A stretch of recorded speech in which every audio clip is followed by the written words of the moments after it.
আর বাংলাদেশের স্বাধীনতার পরে অর্থাৎ মাত্র 15-20 বছর পরেই শেখ মুজিবুর রহমান এটিকে একটি ফেসিবাদী পার্টি করেছিল, বাকশাল করে, আর সকল পার্টিকে হত্যা করেছিল। এটি আবার এসে 70 বছরে এসে শেখ হাসিনা, আমাদের ম্যাডাম খালেদা জিয়া, দেশনেত্রী খালেদা জিয়া বলেছিল এটাকে পচাতে হবে, একে পচাতে হবে।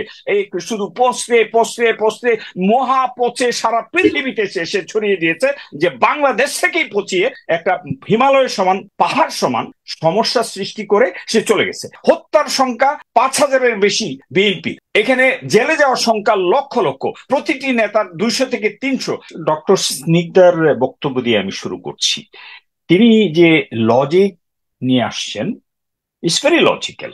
ইয়েস, আমরা কি আমরা অনেকগুলো বিষয়ে ডিল করছি, এখন আমরা অ্যাড্রেস করছি 1, 2, 3 করে 20টি problem. So which should be the priority? এই বিষয়ে এই প্রায়োরিটি সেট আপ করার জন্যই আমাদের বিপ্লবী ছাত্ররা স্টেক হোল্ডার হয়েছে, তারাও কিন্তু এই ক্যাবিনেটে বসেছে। সুতরাং ডক্টর ইউনূসের অভিজ্ঞতা থেকে এবং জাতির যে আস্থা, সেখান থেকে তারা তাদের অভিজ্ঞতা দিয়ে ঢেলে সাজাবে কোন প্রায়োরিটিতে কোনটা আসবে।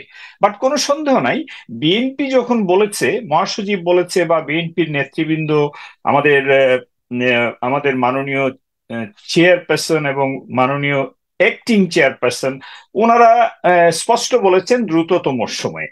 আমি এখানে স্নিগ্ধাকে যদি প্রশ্ন করি, ডক্টর স্নিগ্ধা, আপনাকে আমি 20 বছর দিলাম, এই দেশটাকে কি আপনি বিশুদ্ধ বানাতে পারবেন? You cannot.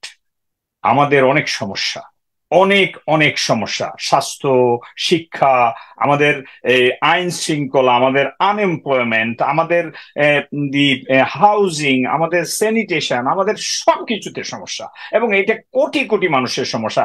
একটা টুথপেস্ট যদি আপনি দেন একটা লোককে, তাহলে আপনার 20 কোটি টুথপেস্ট বানাতে হবে। সুতরাং টুথপেস্ট কোনো কোম্পানি এটা এনাফ তৈরি করতে পারে না, এই জন্য ইম্পোর্ট করা হয়। আমাদের এক্সপোর্ট ইম্পোর্টের মাঝে প্রচন্ড যে ডেফিসিয়েন্সি আছে, ইন্ডিয়া এটাকে বাজার হিসাবে নিছে। সুতরাং ইন্ডিয়ার পেটে এটিকে অ্যাক্ট অফ গড বলা হয়েছে। একজন নেতা আমার সাথে কথা বলছিলেন, আমি অবাক হয়ে, আমার এই বয়সে এসে আমার সারা বাংলায় কাজ করার সুযোগ হয়েছে সেনাবাহিনী থেকে, যে এটা একটা অ্যাক্ট অফ গডের শিকার হয়েছে বাংলাদেশ। কিভাবে?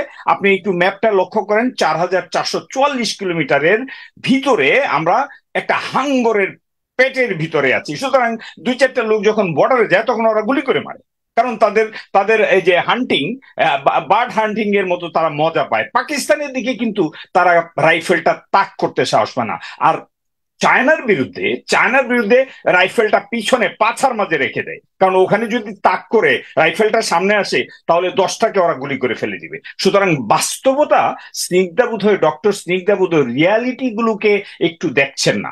রিয়ালিটি হলো, আপনি যতই ফিলসফি নিয়ে আসেন, রিয়ালিটি হলো 15 বছরে লক্ষ লক্ষ লোককে নির্যাতিত, জেলে নেওয়া। আমি জেলে গিয়েছি, আমি দেখেছি এদেরকে গুম করা, হত্যার সংখ্যা 5,000-এর বেশি বিএনপির, এখানে জেলে যাওয়ার সংখ্যা লক্ষ লক্ষ, প্রতিটি নেতার 200 থেকে 300। সুতরাং যে বিষয়টি সম্রাট বলেছে, এই তরুণ প্রজন্ম, যাদের মাথা অনেক বেশি কাজ করে, যারা বৃদ্ধ হয়নি, যাদের মাথা এই 50-এর পরে কাজ করে না, সুগার লেভেল ডাউন হয়ে যায়, আর ওদের এখন সুগার আপ, একদম সুপার সুগারে এই ফিনিক্স পাখিরা চিন্তা করছে। এবং এটা ডক্টর আসিফ নজরুল বলছে যে তাদের নেগোসিয়েশন লেভেলটা এত হাই। আমার কাছে আনন্দের বিষয় এটা যে তারা এগুলাকে অ্যাড্রেস করবে। What is the problem?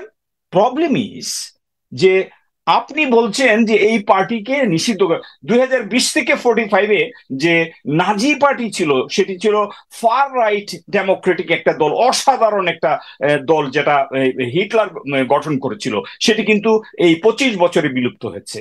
আর বাংলাদেশের স্বাধীনতার পরে অর্থাৎ মাত্র 15-20 বছর পরেই শেখ মুজিবুর রহমান এটিকে একটি ফেসিবাদী পার্টি করেছিল, বাকশাল করে, আর সকল পার্টিকে হত্যা করেছিল। এটি আবার এসে 70 বছরে এসে শেখ হাসিনা, আমাদের ম্যাডাম খালেদা জিয়া, দেশনেত্রী খালেদা জিয়া বলেছিল এটাকে পচাতে হবে, একে পচাতে হবে।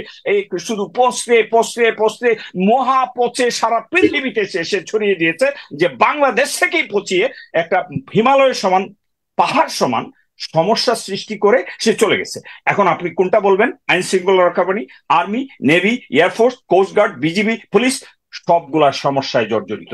ফ্রন্ট লাইনে প্রায় 200 অফিসার, লেসপেন্সার, রাজাকার, এরা পদলেহনকারী ওরা, এরা প্রচন্ড প্রচন্ড কি বলবো আমি, মানে দুর্নীতিবাজ হয়ে এরা সার্ভ করছে, এখনো 100% ইনট্যাক্ট আছে। এটা ডিজিএফআই হোক, এনএসআই হোক। এই ডিজিএফআই এনএসআই আমাকে প্রসেস করেছে যে আমি ডিজিটাল সিকিউরিটিতে আমি একজন ক্রিমিনাল, আমাকে ধরে নিয়ে আমাকে টর্চার করেছে। বাট ওরা ওরা আমাকে সেলিউট দিয়েছে এই সেনাবাহিনীতে। আমি অবাক হয়েছি। তা আমি প্রশ্ন করেছিলাম, তোমরা আমাকে যে এই যে করতেছো এগুলো তো সম্পূর্ণ মিথ্যা, ফলস ফ্যাব্রিকেশন। তোমরা একটা কাজ করো, আমাকে শুট করে ফেলে দাও।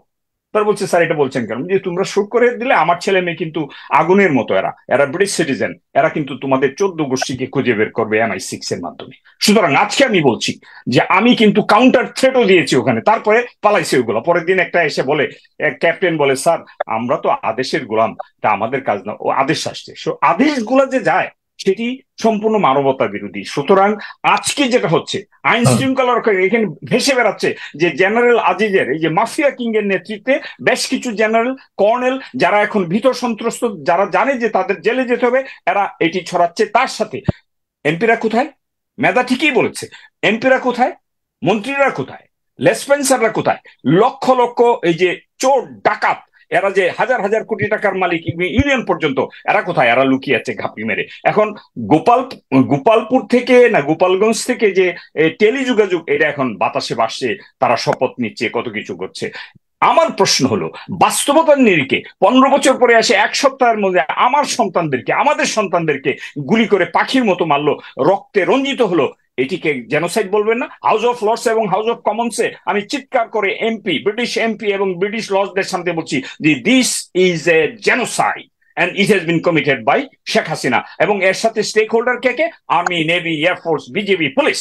সুতরাং এইটা যদি প্রমাণ হয় ইন্টারন্যাশনাল কোর্ট অফ জাস্টিস বা ইন্টারন্যাশনাল ক্রিমিনাল কোর্টে, আমি প্রথম সাক্ষী হব, because I am the victim. আমার নামটা তারা নিয়েছে, তারা অলরেডি এটা প্রসেস করেছে। I will stand in front of the court and I will speak in English, I will speak in Bengali even, they have carried out genocide.